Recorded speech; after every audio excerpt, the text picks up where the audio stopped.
மகிமையின் மேகமே இந்த நாளிலே இறங்கி வாருமே. மேகமே, மகிமையின் மேகமே வந்தால் போதுமே, எல்லாம் நடக்குமே.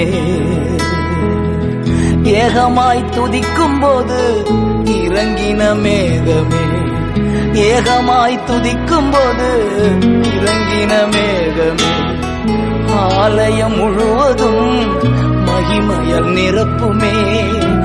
ஆலயம் முழுவதும் மகிமையால் நிரப்புமே.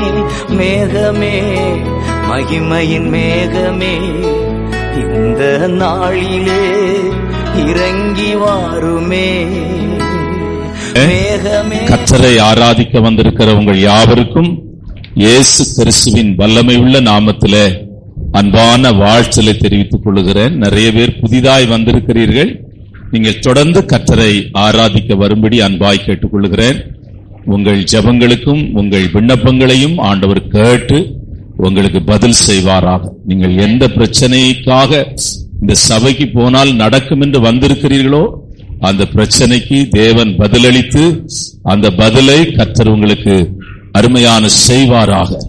ஆகவே நீங்கள் தொடர்ந்து வாருங்கள், எங்களோடு கூட நீங்கள் தொடர்பு கொள்ளுங்கள். உங்கள் ஜெபம் உங்களுக்காக நாங்கள் ஜெபிக்கிறோம். எங்கள் தொலைபேசிகள், எங்கள் இன்டர்நெட்டிலே போய் எங்களுடைய செய்திகளை நீங்கள் கேளுங்கள். அப்படி உங்களுக்கு ஒரு வாய்ப்பு இருந்தால் நீங்க பாஸ்டர் காந்தி பாண்டிச்சேரின்னு போட்டால் உங்களுக்கு என்ன செய்தி வேணுமோ அந்த இன்டர்நெட்ல நீங்கள் கேட்கலாம். பிரதர் இருக்கிறார், அவருக்கு நீங்கள் தொலைபேசியிலே எனக்கு இந்த செய்தி வேணும் என்றால் உங்களுடைய வாட்ஸ்அப் உங்கள் இதிலே வரும்.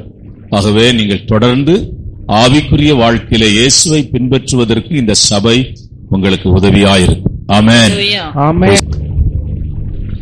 கடந்த 2 வாரங்கள் மனுஷனுடைய முடிவை குறித்து பிரசங்கித்தேன். இந்த வாரத்திலே மனுஷனுடைய நித்திய வாழ்க்கை குறித்து பிரசங்கிக்கலாம் என்றுதான் எடுத்து வைத்திருந்தேன். ஆனாலும் ஆவியானவர் வாக்குத்தத்தத்தை குறித்து பிரசங்கிக்க சொன்னதுனால அங்கே பிரசங்கிக்கிறேன். உங்கள் இருதயத்துக்கு ஏற்றவாறு கர்த்தர் இந்த காலவெளியிலே பேசுவாராக.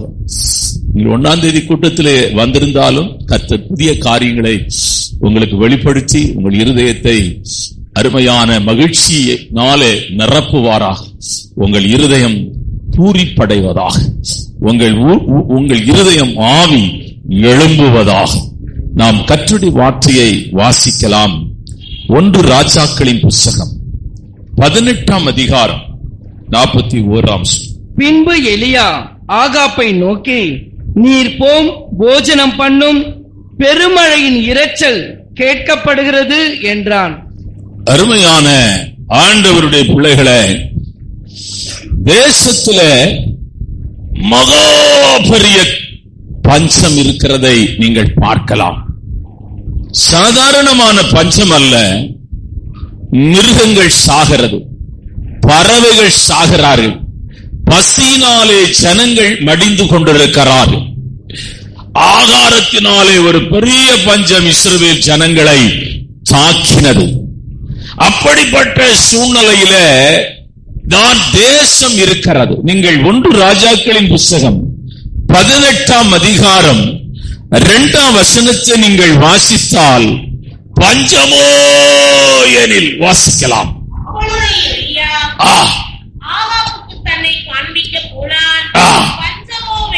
பஞ்சமோ எனில் சமாரியாவிலே கொடியதாக இருந்தது. பஞ்சமோ எனில் சமாரியாவிலே கொடுமையாயிருந்தது. நான் சோமாலியா தேசத்தை குறித்து, அவர்கள் இருக்கிற வறுமையை குறித்து நான் பார்த்தேன். உலகத்திலே அதிகமான வறுமையை சந்திக்கிற நாடு ஆப்பிரிக்காவில் இருக்கிற சோமாலியா. அங்க ரோட்டில் ஏதாவது அடிபட்டால், வாகனங்கள் அடிபட்டால் 1/2 மணி நேரத்துக்குள்ளே போய் சண்டை போட்டு எடுத்துக்கொண்டு சமைத்து சாப்பிடுவார்களாம். அங்கே பிறக்கிற பிள்ளைகள் அருமையான செத்தே பிறக்குமாம். ஏனென்றால் தாய் பலவீனமானவள், குழந்தை மன ரீதியாய் பாதிக்கப்பட்டிருக்குமாம். அவர்கள் வஸ்திரம் இல்லாதிருக்கிற குழந்தைகளை நாம் பார்க்கிறோம். இந்தியா தேசங்களுக்கு உதவி செய்த மிஷனரிகள் எல்லாம் இப்பொழுது இந்தியா தேசம் என்று சொன்னால் யாரும் எந்த ஆர்கனைசேஷனிலும் உதவி செய்ய மாட்டார்கள். ஏனென்றால் இந்தியா நன்றாயிருக்கிறது. இப்பொழுது அவர்கள் உதவி செய்கிற இடம் ஆப்பிரிக்கா கண்டங்களுக்கு தான் உதவி செய்கிறார்கள். அந்த நாட்களிலே உதவி செய்த மிஷனரிகள் எல்லாம் இப்பொழுது எல்லா இடங்களிலும் ரோடு இருக்கிறது. வட இந்தியாவா இருக்கட்டும், தென்னிந்தியாவாக இருக்கட்டும், அங்கே ரோடு போட்டிருக்கிறார்கள், தண்ணீர் வசதி இருக்கிறது, அருமையான விவசாயிகளுக்கு உதவி செய்கிறார்கள். வட இந்தியா தேசமும் தென்னிந்தியா தேசமா இருக்கட்டும், அருமையான நான் நினைக்கிறேன் ஒரு 75% ஜனங்கள் செழிப்பா இருக்கிறார்கள் என்றுதான் நான் நினைக்கிறேன். அருமையான இந்த சமாரியாவிலே என்ன நடந்தது என்றால், தேசமோ கொடிய பஞ்சத்திலே இருக்கிறது. தேசமோ கொடிய பஞ்சத்திலே இருக்கிறது. Glory to God. ஆகவே ஆகாப் தான் அப்பொழுது இஸ்ரவேலின் ராஜாவா இருக்கிறான். தன் மந்திரியாகிய உபதியாவை பார்த்தவன் சொல்லுகிறான், நம்மிடத்திலே கொஞ்சம் மாடுகள் இருக்கிறது, கொஞ்சம் குதிரைகள் இருக்கிறது, கொஞ்சம் ஒட்டகம் இருக்கிறது, கொஞ்சம் யானை இருக்கிறது, இவைகளெல்லாம் நாம் பாதுகாக்க கடமைப்பட்டிருக்கிறோம். தேசமெங்கிலும் போய் சுற்றி திரிந்து குளங்களிலேயோ ஆறுகளையோ ஏரிகளிலேயோ எங்கையாயிலும் தண்ணீர் அகப்பட்டால் அருமையான அங்கே போய் அருமையான நம்முடைய வாகனங்கள் நம்முடைய மிருகங்களுக்கு தேவையான தண்ணீரை எடுத்துக் கொள்ள போ என்று சொல்லுகிறான். நீங்கள் அதே 1 ராஜாக்கள் 18ஆம் அதிகாரம் 5ஆம் வசனத்தை வாசிக்கலாம். ஓபதியாவை பார்த்து, நீ தேசத்தில் இருக்கிற எல்லா நீரூற்றுகளிடத்திலும் எல்லா ஆறுகளிடத்திலும் போ, நாம் சகல மிருக ஜீவன்களையும் சாக கொடாமல் குதிரைகளையும் கோவேறு கழுதைகளையும் ஆவது உயிரோட காப்பாற்றும்படிக்கு நமக்கு புல் அகப்படுமா என்று பார் என்றார். அருமையான கர்த்தருடைய பிள்ளைகளே, சில சமயங்களிலே நம்முடைய வாழ்க்கையிலே ஒரு பெரிய கேள்வி எழும்பும். ஏன் ஆண்டவரே இந்த சூழ்நிலை? ஏன் ஆண்டவரே இந்த துக்கம்? ஏன் ஆண்டவரே இந்த பிரச்சனை? ஏன் ஆண்டவரே இந்த பாடு? நான் என்ன பாவம் செய்தேன்? Praise the Lord. சில சமயங்களிலே நம்முடைய உள்ளத்தின் ஆழத்திலே தேவனை ஆராதிக்கிற தேவனுடைய பிள்ளைகளுடைய இருதயத்திலிருந்து ஒரு கேள்வி வரும். நான் உபவாசிக்கிறேன், ஜெபிக்கிறேன், நான் ஆண்டவரை உண்மையாய் பின்பற்றுகிறேன், ஆனாலும் ஏன் இந்த வியாதி? ஏன் இந்த மரணம்? ஏன் இந்த துக்கம்? ஏன் என் குடும்பம் உடைந்து கிடக்கிறது? என் வாழ்க்கை ஏன்? அருமையான கர்த்தருடைய பிள்ளைகளே, இஸ்ரவேல் ஜனங்கள் எகிப்திலே அவர்கள் கூக்குரலிட்டார்கள். அவர்கள் கூக்குரல் பெரிதாயிருந்தது. என்ன கூக்குரல்? நீர் ஆபிரகாமின் தெய்வமாயிற்றே, ஈசாக்கின் தெய்வமாயிற்றே, யாக்கோபின் தெய்வமாயிற்றே, எங்கள் சந்ததி எகிப்துக்கு நீர் கொண்டு வந்து யோசேப்பு இருக்கும் வரையிலும் அவர்கள் எந்த கஷ்டத்தையும் துன்பத்தையும் அனுபவிக்கவில்லை. எப்பொழுது யோசேப்பு மரித்து போனானோ, யோசேப்பு எப்பொழுது அந்த தேசத்திலே மரித்து போனானோ, அவர்கள் பெருகி இருக்கிறதை பார்த்து, அவர்கள் செழித்திருக்கிறதை பார்த்து அருமையான ராஜா பொறாமை கொண்டு, ஜனங்கள் பொறாமை கொண்டு அவர்களை ஒடுக்க ஆரம்பித்தார்கள். ஆண்டவர் மோசேயை சந்திக்கும் போது என்ன சொல்லுகிறார் தெரியுமா? அவருடைய கூக்குரல், அந்த வசனத்தை வாசிக்கலாம். கர்த்தர் யாத்திராகமம் 3:7 யாத்திராகமம் 3:7. அப்பொழுது கர்த்தர் எகிப்தில் இருக்கிற என் ஜனத்தின் உபத்திரவத்தை நான் பார்க்கவே பார்த்து, என் ஜனத்தின் உபத்திரவத்தை நான் பார்க்கவே பார்த்து, ஆலோசனைகளின் நிமித்தம் அவர்கள் இடுகிற கூக்குரலை கேட்டேன். அவர்கள் இடுகிற கூக்குரலை கேட்டேன். அவர்கள் படுகிற வேதனைகளையும் அறிந்திருக்கிறேன். அவர்கள் படுகிற வேதனையும் நான் அறிந்திருக்கிறேன். இந்த காலவேளையில துக்கத்தோடு வேதனையோடு உடைக்கப்பட்ட நிலைமையில நீ வந்திருக்கலாம். முதல் முறையா இந்த ஆலயத்திற்குள்ளே நீ வந்திருக்கலாம். இயேசுவை அறியாத ஒரு மனிதனா இதற்குள்ளே வந்திருக்கலாம். ஆனால் நீ உடைக்கப்பட்டு நொறுக்கப்பட்டு வந்திருக்கலாம். இந்த கால வேளையிலே இயேசு என்று ஒருவர் இங்கே இருக்கிறார். இயேசு என்று ஒருவர் நம்முடைய மத்தியிலே உலாவிக் கொண்டிருக்கிறார். இயேசு என்று ஒருவர் இங்கே நின்று கொண்டிருக்கிறார். அவர் உன்னை ஆசீர்வதிப்பார். உன் கஷ்டங்களை எல்லாம் மாற்றுவார். உன் வேதனைகளை எல்லாம் மாற்றுவார். ஒரு பெருமழையின் சத்தம் உன் வாழ்க்கையிலே கேட்கப்படும். உன் வாழ்க்கையில் இருக்கிற இருள், உன் வாழ்க்கையில் இருக்கிற சாபங்கள், உன் வாழ்க்கையில் இருக்கிற வியாதிகள், உன் வாழ்க்கையில் இருக்கிற போராட்டங்களிலே ஒரு பெரிய ஜெயம் உண்டாகும். Glory to God. Hallelujah. ஆண்டவருடைய ஊழியக்காரனாகிய எலியா கர்மேல் மலையிலே அவன் போராடுகிறான். ஆண்டவரே, இந்த பஞ்சத்தினாலே மடிகிற இந்த தேசத்தை நீ ரட்சிக்க வேண்டும்.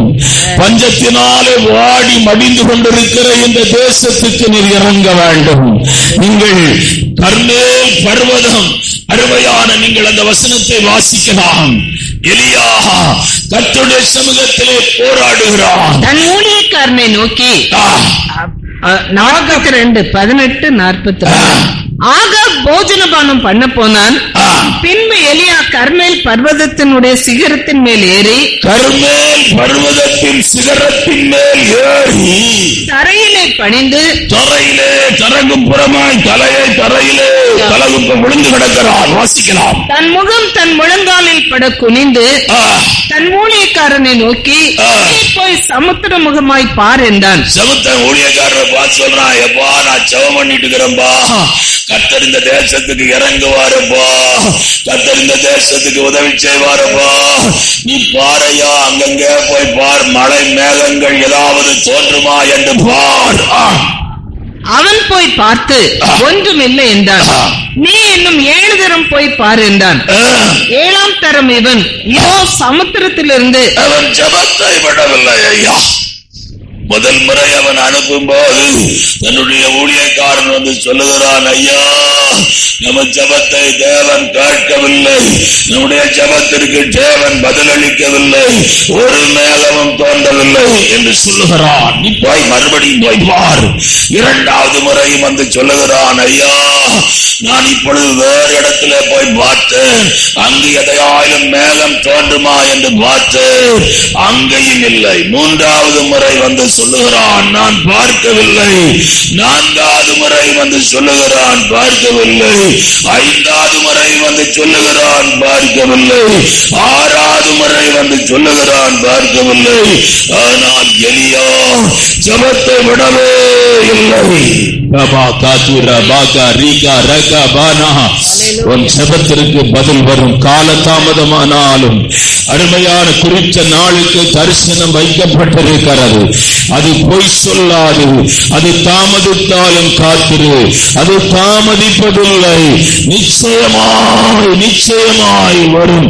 உன் முழங்கால்கள் பலத்த அற்புதத்தை, ஒரு பெரிய சத்தத்தை, ஒரு பெருமழையின் இரைச்சலை தேசத்திற்குள்ளே சாவதற்குள்ளே கொண்டு வரும். எழுப்புதலுக்காய் ஏராளமான தேவனுடைய பிள்ளைகள் அழுது திறப்பிலே நின்று போராடி செபிக்கிறார்கள்.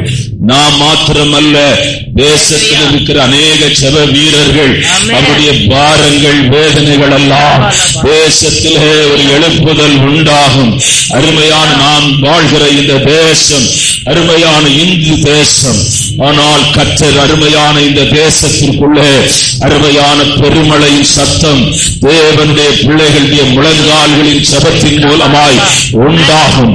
அருமையான இந்த சத்தம், பெருமழையின் சத்தம் பரிசுத்த ஆவியானவருடைய அசைவாடுதலை காண்பிக்கிறது. பரிசுத்த ஆவியானவர் சபைக்குள்ளே எப்பொழுதும் அசைவாடுகிறதை காட்டிலும் வித்தியாசமாய் சபைக்குள்ளே அசைவாடுவார். தேசத்தின் ஜனங்கள் இந்த சத்தத்தை கேட்பார்கள். அருமையான தேவனை அறியாத ஜனங்கள், தேவன் யார் என்று தெரியாத ஜனங்கள் இந்த சத்தத்தை கேட்பார்கள். இந்த சத்தம் தேசத்திலே கேட்கப்படும்.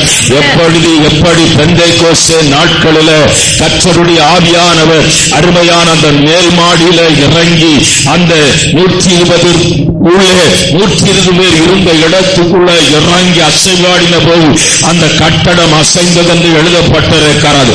தேவனுடைய வல்லமை இந்த தேசத்திலே இறங்கும். இதுவரையிலும் நாம் அருமையான படாத பிரயாசங்கள், நிறைய தேவனுடைய பிள்ளைகள் பட்ட பிரயாசங்கள் இந்த பட்டணத்திலே ஏராளமான பிரயாசத்தை இந்த பட்டணத்திலே பட்டிருக்கிறோம். அருமையான நம்முடைய ஊழியத்தின் மூலமாய் அருமையான கர்த்தருடைய பிள்ளைகளை லாரியாய் வந்து கைப்பிரதி கொடுத்திருக்கிறோம். ஒரு வீட்டிலே கூட கைப்பிரதி கொடுக்காத வீடுகள் அல்ல. அந்த நாட்களில் 7-8 பேர் தங்கியிருப்பார்கள்.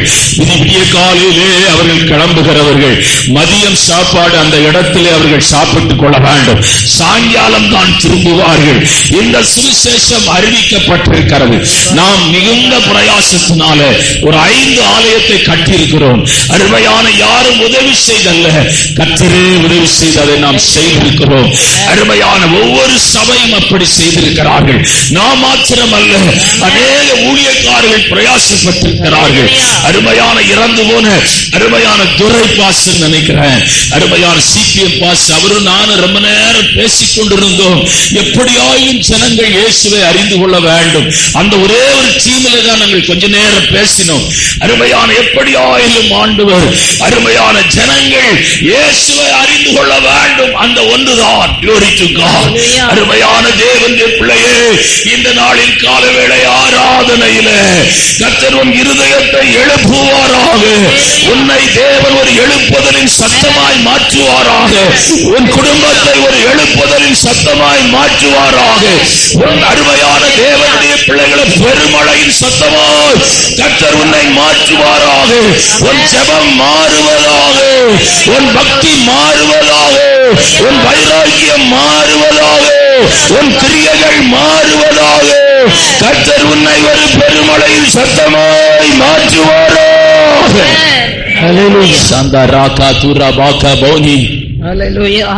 ஒரு பெருமழையின் சத்தம் கேட்கப்படும். இந்த சத்தத்துக்குள்ளே உங்களை நான் அழைத்துக் கொண்டு போகிறேன். தேவனுடைய ஜனங்கள் இந்த சத்தத்தை கேட்கும் போது பலவிதமான சத்தம் வானத்திலே கேட்கும். இடி முழக்க சத்தத்தை கேட்கும் போது மிருகங்கள் ஓடுகிறதை நான் பார்த்திருக்கிறேன். ஆடு மேய்த்துக் கொண்டிருக்கிற ஆடுகள் ஓடும், ஆடு மேய்ப்பன் ஒதுங்குகிறதை பார்த்திருக்கிறேன். அருமையான இடி சத்தத்தினாலே தமிழ்நாட்டிலே அதிகமாக இறந்த பகுதி விழுப்புரம் மாவட்டம். விழுப்புரம் மாவட்டத்திலே ஆடு மேய்த்துக் கொண்டிருந்தவர்கள் மின்னல் தாக்கி இடி தாக்கி அநேகர் செத்திருக்கிறார்கள். தேவனுடைய அவ்வளவு பயங்கரமான ஒரு சத்தம். அருமையான நாம் இடி வரும்போது ஒன்று செய்கிறோம், கதவுகளை எல்லாம் சாத்திக் கொள்ளுகிறோம். ஏனென்றால் அருமையான சில சமயங்களிலே கண்கள், அருமையான நம்முடைய கண்கள் தெரியாமல் போய்விடும் எந்த மின்னலிலே. ஆனால் இந்த சத்தம் வானத்திலே இருந்து உண்டாகிற இந்த சத்தம் முற்றிலும் மாறுபட்டது, முற்றிலும் மாறுபட்டது. இந்த சத்தம் எப்படிப்பட்டது என்றால், அருமையான கர்த்தருடைய பிள்ளைகளே, ஜனங்களுக்கு சமாதானத்தை கூறுகிற சத்தம், ஜனங்களுக்கு சமாதானத்தை உண்டாக்குகிற சத்தம், ஜனங்களுடைய கூக்குரலை நிறுத்துகிற சத்தம். இந்த சத்தம் முற்றிலும் மாறுபட்டது. உன் வாழ்க்கையிலே அருமையான ஒரு சத்தம் இந்த கால வேளையிலே உன்னை நோக்கி வந்து கொண்டிருக்கிறது. கலங்கி போன போராட்டத்தில் இருக்கிற உன் இருதயத்தை சமாதானப்படுத்துகிற ஒரு சத்தம் இந்த கால வேளையில உன்னை நோக்கி வருகிறது. வாசிக்கலாம் வசனத்தை. எரேமியா தீர்க்கதரிசன புத்தகம் 29ஆம் அதிகாரம் 11ஆம் வசனத்தை வாசிக்கலாம். நீங்கள் எதிர்பார்த்திருக்கும் முடிவை உங்களுக்கு கொடுக்கும்படிக்கு நான் உங்கள் பேரில் நினைத்திருக்கிற நினைவுகளை அறிவேன் என்று கர்த்தர் சொல்லுகிறார். அவைகள் தீமைக்கல்ல, அவைகள் தீமைக்கல்ல, சமாதானத்துக்கு ஏதுவான நினைவுகளே. ஐயோ, ஒரு சத்தம் காட்கிறது, ஒரு பேர் சத்தம் காட்கிறது, ஒரு பெருமழையின் சத்தம் காட்கிறது.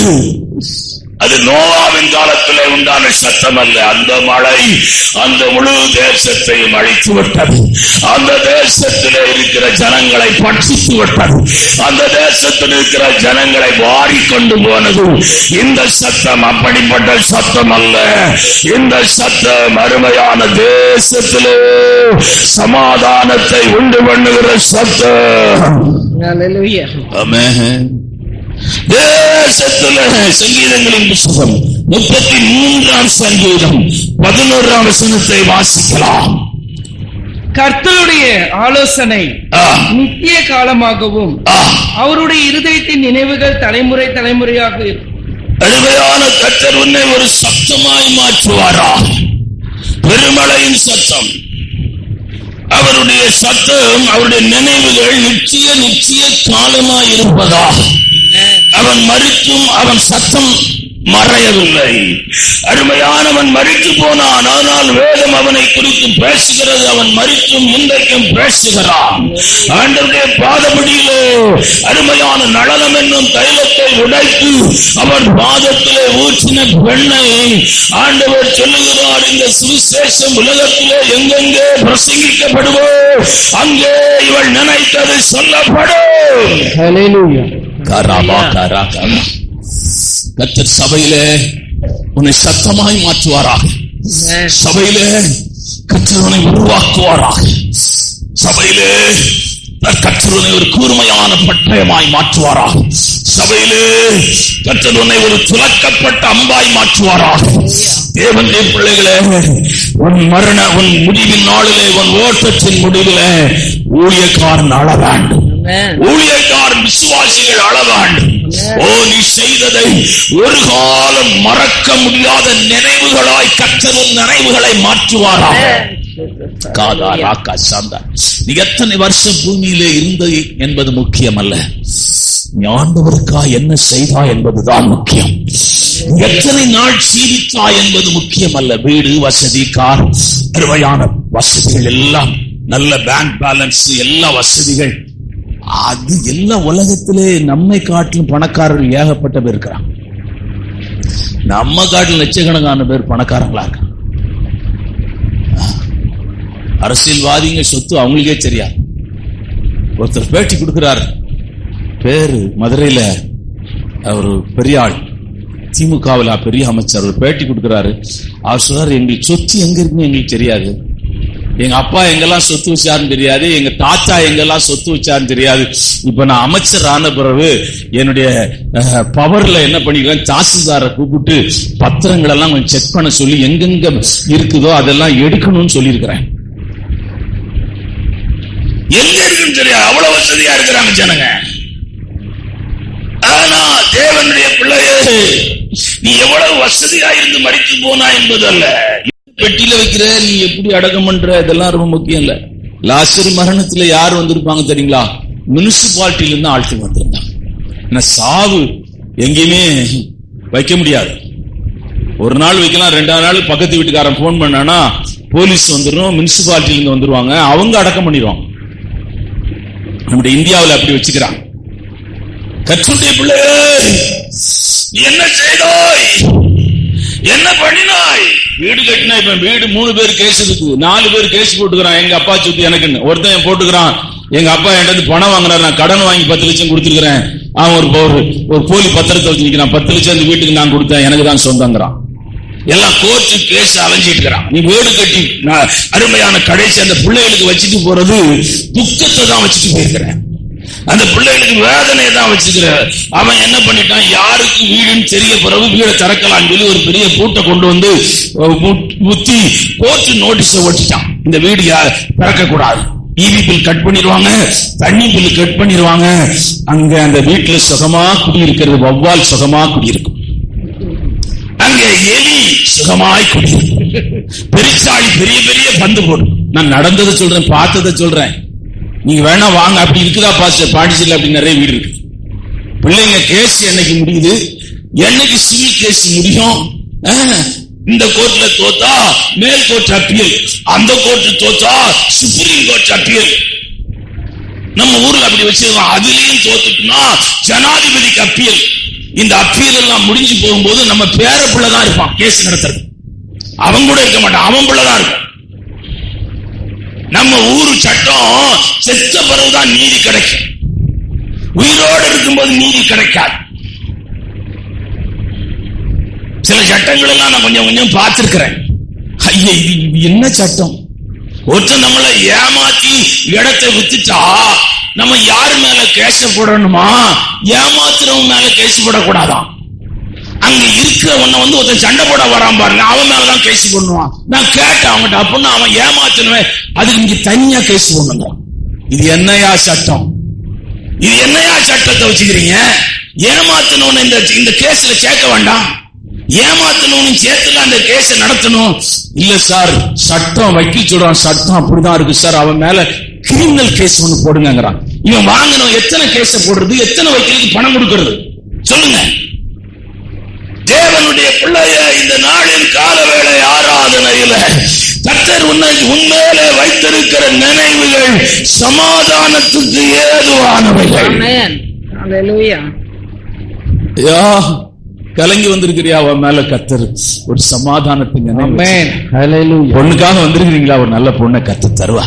மாப்பிள்ளைக்காக வந்திருக்கிறீங்க, நல்ல வேலைக்காக வந்திருக்கிறீங்களா? கர்த்தர் நல்ல வேலைகளை தருவா. கஷ்டமான நாட்கள் தான். சிஸ்டர் போன் பண்ணாங்க, என் பையனுக்கு போலீஸ்ல வேலை கிடைச்சு பாஸ்டர், கர்த்தர் தருவா, கர்த்தர் அற்புதம் செய்வா. கவலைப்படாதிருங்கள், சொர்ந்து போகாதிருங்கள், ஆண்டவர் நடத்துவார். மகா உண்மையிலே கர்த்தர் வைத்திருக்கிற நினைவுகள் சமாதானத்துக்கு ஏதுவை. குடும்ப உறவுகள் உடைந்து கிடக்கிறதா, விரிந்து கிடக்கிறதா, தேவன் கட்டுவார், தேவன் கட்டுவார், தேவன் கட்டுவார். கடந்த நாள் தொலைபேசி வருகிறது, என்ன ஜெபம், நான் பாஸ்டர் விஷம் வச்சிருக்கிறேன், குடிக்க போறேன், எனக்கு வாழ விரும்பல, என்ன மனைவி பிரிஞ்சிருக்கிறார், வாழ. நான் சொன்னேன், பிரதர் கவலைப்படாதீங்க, கர்த்தர் அற்புதம் செய்வார். அடுத்த நாள் வசனம் போடுறார். அருமையான தேவனுடைய பிள்ளைகளை சிஸ்டர் சொல்றாங்க பாரு, நேற்று விசச்ச வச்ச ஆளு இன்னைக்கு வசனம் போடுறாரு. கர்த்தர் உனக்கு வாழ்க்கையில சமாதானத்தின் நினைவுகளை வைத்திருக்கிறார். நீ வேற தவறான முடிவை ஒன்றை எடுத்து விடாதே, தவறான யோசனை ஒன்றை எடுத்து விடாதே, தவறாய் பேசாதே. கர்த்தர் செய்வாரையா, கர்த்தர் செய்வாரையா. உண்மையிலே தேவன் வைத்திருக்கிற நினைவுகள் தீமைக்கானவைகள் அல்ல, சமாதானத்துக்கானவைகள். ஹல்லேலூயா.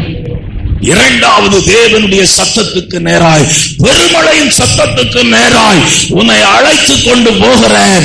அந்த சத்தம் எப்படிப்பட்டது என்றால், அருமையான காய்ந்து போனவைகளை, எருமையானவைகளை, தீந்து போனவைகளை, அருமையான தேவனுடைய பிள்ளைகளை மாற்றத்தக்க வல்லமை உள்ளது. அத்திமரம் பட்டு போயிற்று, ஆனால் பட்டு போன அத்தி மரத்தை துளிர்க்க பண்ணுகிறவர் நம்முடைய ஆண்டவராய் இயேசு கிறிஸ்து. எல்லாம் பட்டு போச்சு, எல்லாம் பட்டு போச்சு, எல்லாம் பட்டு போச்சு. Praise the Lord. சந்தராக்கா துரபாக்கா Baba Baba Baba பா, எல்லாம் பட்டு போச்சு. சிறைச்சாலைக்குள்ளே இருக்கிறோம், கட்டப்பட்டு இருக்கிறோம், நாட்கள் முடிந்தால் போதும் என்ற இடத்திலே இருக்கிறோம். கர்த்தருடைய ஆவியானவர் இந்த காலவெளியிலே தீர்க்க தரிசனமாய் உன்னோடு கூட பேசுகிறார். உன் வாழ்க்கை துளிர்க்கும், உன் வாழ்க்கை செழிக்கும், உன் வாழ்க்கை ஆசீர்வதிக்கப்படும், உன் வாழ்க்கையில் இருக்கிற வெறுமைகள் மாறும். உன் வாழ்க்கையில இந்த இயேசு பெரிய மாற்றத்தை கொண்டு வருவாரோ. எசையா தீர்க்க தரிசன புஸ்தகம் வாசிக்கலாம். 32ஆம் அதிகாரம் 15ஆம் வசனம். உன்னதத்தில் இருந்து நம்மேல் ஆவி ஊற்றப்படும் மட்டும் அப்படியே இருக்கும். அப்பொழுது வனாந்தரம் செழிப்பான வயல்வெளியாகும், செழிப்பான வயல்வெளி காடாக எண்ணப்படும். வனாந்தரம் செழிக்கும் ஐயா.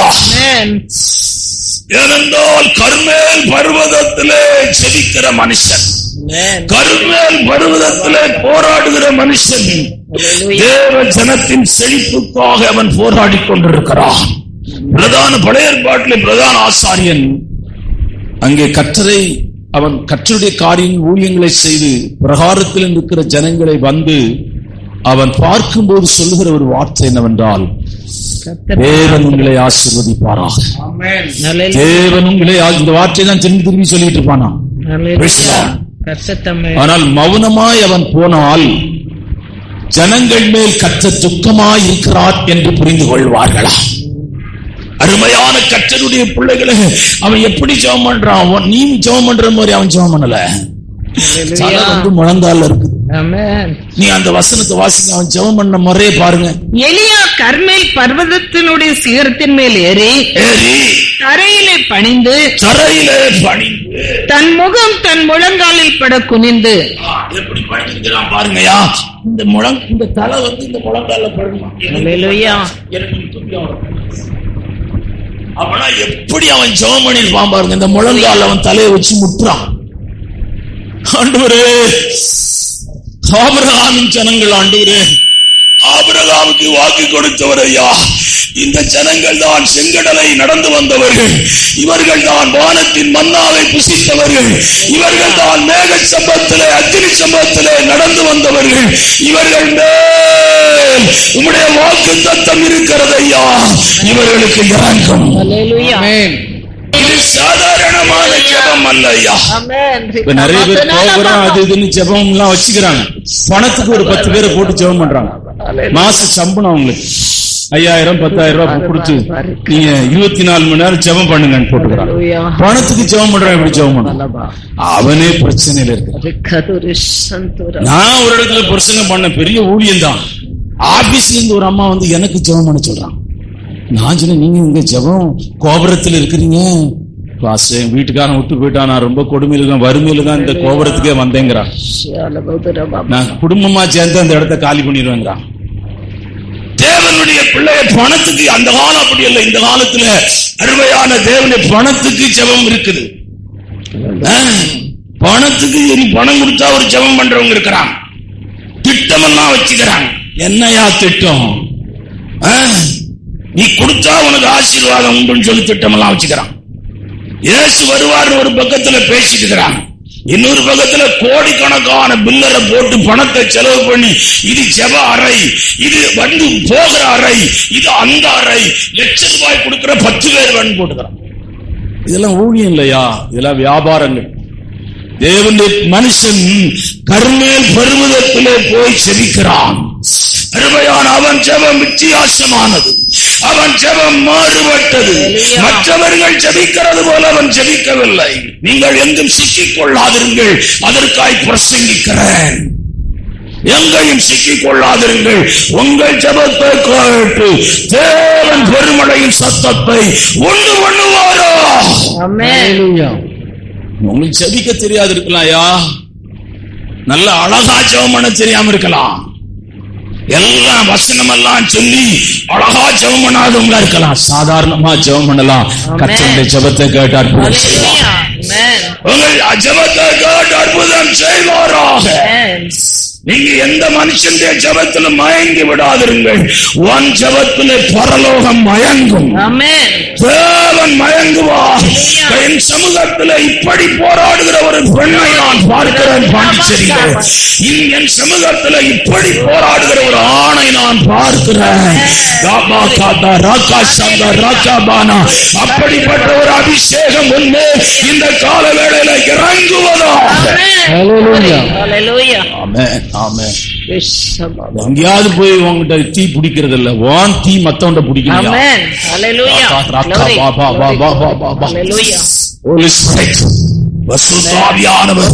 உன்னை அளவில்லாது நிரப்புவாராக. தேவனுடைய சத்தமாய் நீ மாறுவாயா. யோவான் சானகனை குறித்து வேதம் என்ன சொல்லுகிறது என்றால், அவன் தேவனுடைய சத்தமாயிருந்தான். வாசிக்கலாம். ஸ்திரீகளிடத்திலே பிறந்தவர்களில் யோவான் ஸ்நானனை பார்க்கிலும் பெரியவன் ஒருவனும் யோவான் ஸ்நானனை பார்க்கிலும் பெரியவன் ஒருவனும் இல்லை. ஆகிலும் பரலோக ராஜ்யத்தில் சிறியவனாய் இருக்கிறவன் அவனிலும் பெரியவனாய் இருக்கிறான் என்று மெய்யாகவே சொல்லுகிறேன். யோவானை குறித்து எழுதப்பட்டிருக்கிறது, அவன் தேவனுடைய சத்தமாயிருந்தான். அவன் தேவனுடைய சத்தத்தை எழுப்புகிறவனாயிருந்தான். அவன் சத்தத்தை கேட்டு ஜனங்கள் தேவனிடத்தில் திரும்பினார்கள். வாசிக்கலாம்.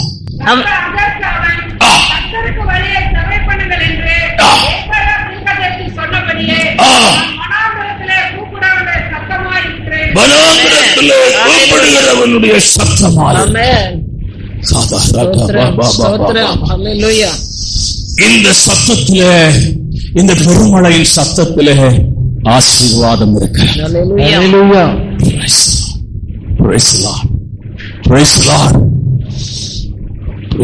நீ பேசும்போது ஒரு வியாதியஸ்தரை சந்தித்து அருமையான ஒரு கஷ்டத்திலே கடன் பிரச்சனை பார்த்து பேசி ஜெபம் பண்ணிட்டு வரும்போது அங்கே ஒரு அற்புதம் நடக்கும்.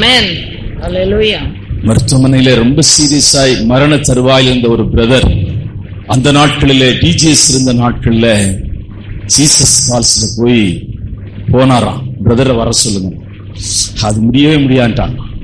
ஆனா இவர் போறது மாதிரியே இல்லை, இவர் அங்க உருண்டு அழுறாராம். பிரதர் வரணும், ஆஸ்பத்திரியில ஒரே ஒரு நிமிஷம் ஜெபம் பண்ணிட்டு வர சொல்லுங்க. அவர் எப்படி ஆஸ்பத்திரிக்கு வருவார்? அவரு வெளியே வரணும், அவரை பார்க்கவே முடியாது. Appointment, no appointment. ஃபாதரை பார்க்க போனா அவர் எங்களுக்காக காத்திருந்தார். ஆனா நாங்க தான் போக முடியாம போச்சு. அவங்க எங்களுக்கு டைம் கொடுத்தாங்க, ஃபாதரை பார்த்துட்டு போங்க. நாங்களே காரை என்னெல்லாமோ, எனக்கு பயம், பிரதர் கார் ஸ்பீடா ஓட்ட ஆரம்பிச்சிருவாங்க. நான் சொன்னேன், ஃபாதரை பார்க்க விட்டாலும் பரவாயில்ல, கார் நிதானமா போட்டேன், இன்னொரு தடவை போய் பார்த்துக்கலாம். தேவனுடைய பிள்ளைகளே, என்ன ஆயிப்போச்சுன்னா பிரதருக்கு போன் பண்ணிருக்காங்க. ஒருத்தர் ஜீசஸ் கால்ஸ் கோபுரத்துல கஷ்டப்படுறாங்க. சரி நான் வாரேன்னு சொல்லுங்கட்டார். அவருடைய நிலைமையை பார்த்து ஒன்னும் செய்யலையா, ஆஸ்பத்திரிக்கு போனாரா, ஐசியூ அலோவ் பண்ணிருக்கிறாங்க.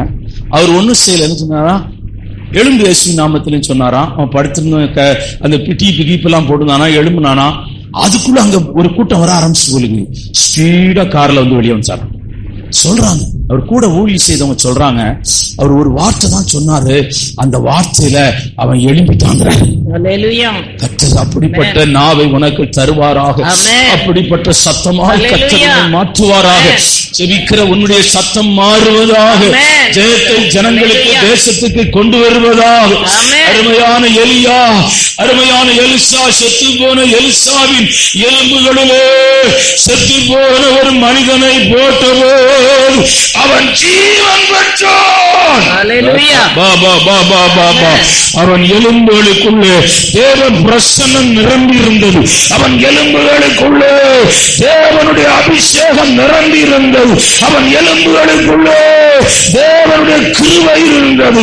அவன் எலும்புகள் தேவனுடைய ஊழியத்தை சுமந்த எலும்புகள். அவன் எலும்புகள் தேவனுடைய வார்த்தையை பூமிக்கு கொண்டு வர உதவியாயிருந்த எலும்புகள்.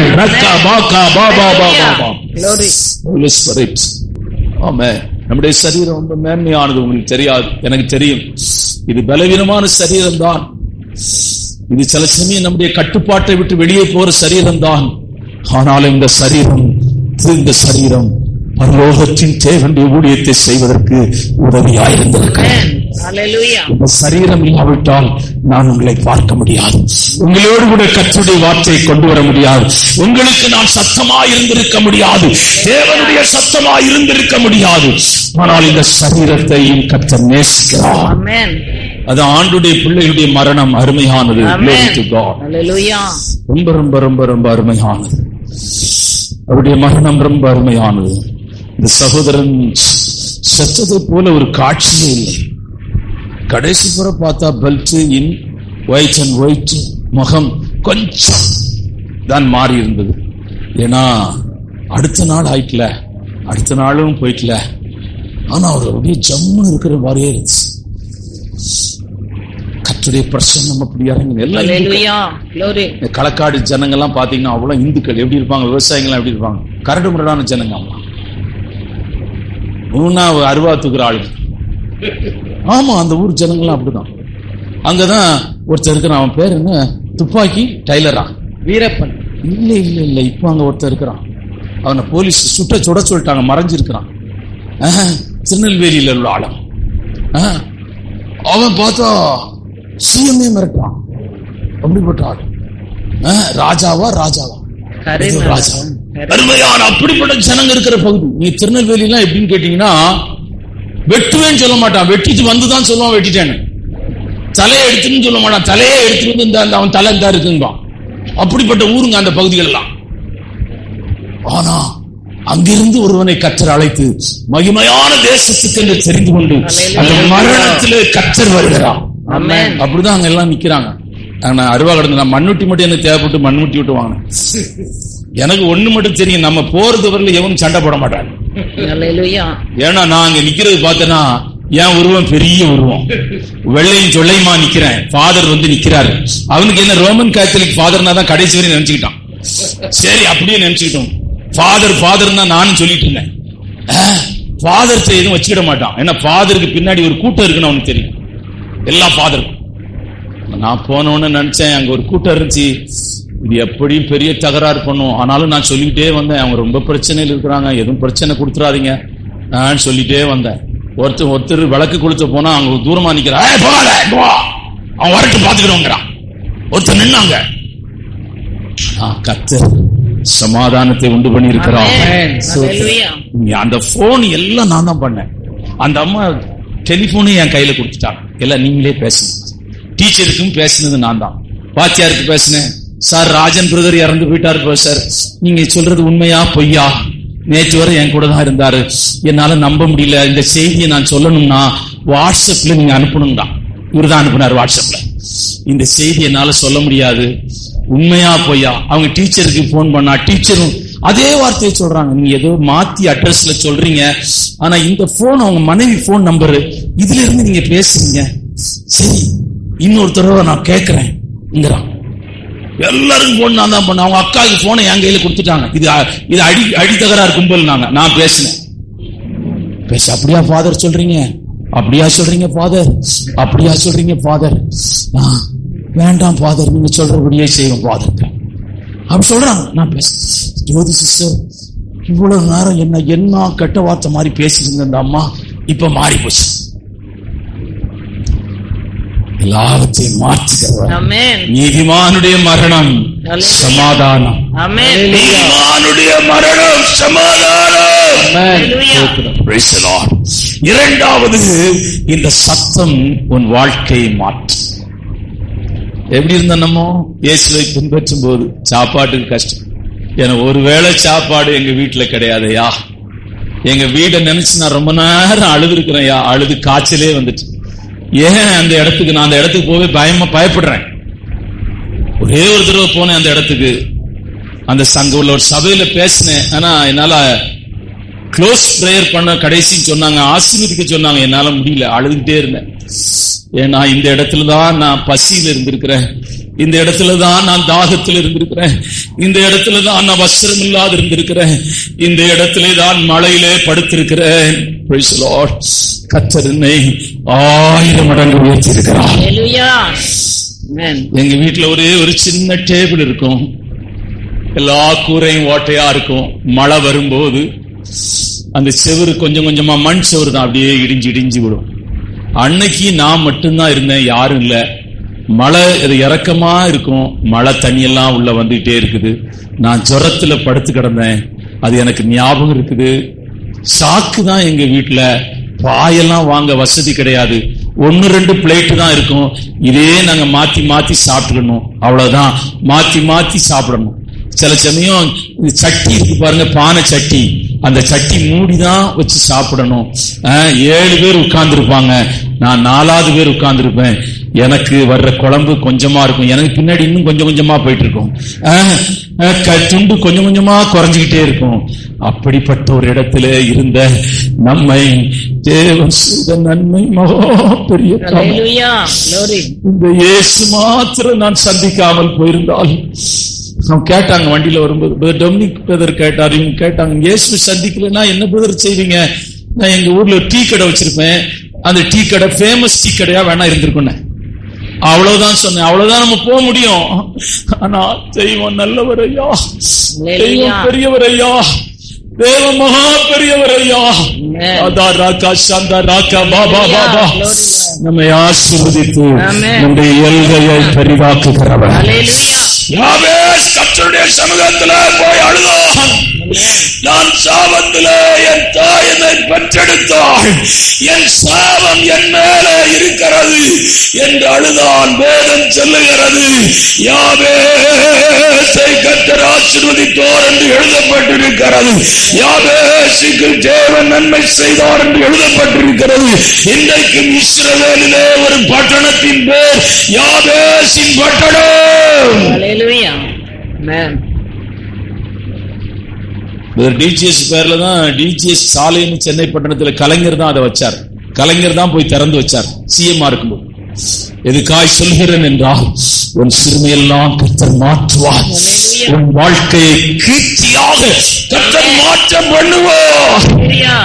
இன்றைக்கு உன் வாழ்க்கை முற்றிலும் மாறுபட்டிருக்கலாம், உன் வாழ்க்கை உடைக்கப்பட்டிருக்கலாம், உன் வாழ்க்கை சிதைக்கப்பட்டிருக்கலாம். ஏன் நான் பிறந்தேன், என் வாழ்க்கையில ஏன் இவ்வளவு கஷ்டம்? தாயை இழந்து விட்டாய், தகப்பனை இழந்து விட்டாய், சகோதரர்கள் நன்மை செய்யவில்லை, ஒரு சின்ன வாடகை வீட்டில் இருக்கிறாய், மாதம் வாடகை கட்டுவதே உனக்கு கடினமாய் இருக்கிறது, உன் வாழ்க்கையின் பிரயாணம் கசந்து போயிருக்கிறது.